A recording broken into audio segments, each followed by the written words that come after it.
বাবা এদিকে আসো, কান্দো কেন? এই দেখে, আয় তুই এদিকে, এদিকে আসো, এদিকে আয়, এদিকে আয়। এই ছেলেটার মা নাই, আছে? তা কান্দোস কে? তোর বাপ নাই?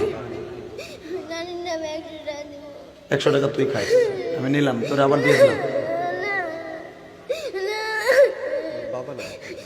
দেখো আরে কি দিয়ে সান্ত্বনা দিবা বলো?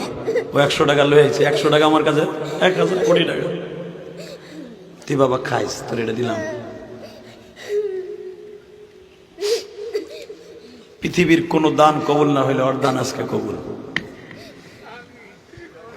কি চাও, কি চাও? তোর আব্বা 10 টাকা দিছে, তোর এই টাকাটা আমার কাছে 10,000 কোটি টাকা।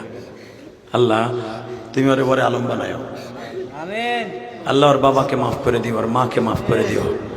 আল্লাহ ওর মনের কষ্ট তুমি বুঝছো, তা না হলে এই হাজার মানুষের সামনে দাঁড়িম করে স্টেজে পড়ে গেছে, দাঁড়িম করে পড়ে গেছে। তোমার আমার ছেলেগুলা, তোমার আমার ছেলে মেয়েগুলা ফ্রিজের মধ্যে আপেল পচে খায় না, আর এই ছেলেটাকে 1 কেজি আপেল কিনে দেবে এমন কেউ নাই। ওর অন্তরে কত ব্যথা, ওই এমনি স্টেজে আসে নাই। আমার মাদ্রাসা এরকম হাজার হাজার ছেলে মাদ্রাসায় পড়ালেখা করে যায়। এই ছেলেটাকে 500 টাকা দিছে নাকি? এই তুমি দিছো ওই ছেলেটাকে? নেও বাবা, তোরে 500 নেবি না? নেও বাবা, এটা তোমার খুশি, যাও যাও যাও।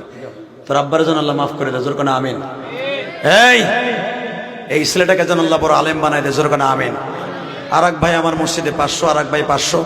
সবাই ভালো থাকবেন, সুস্থ থাকবেন। যদি আমার মসজিদে শরীক থাকতে চান, মোসা ভাই ভালো বাবা। তুমি আলেম বাবা জি।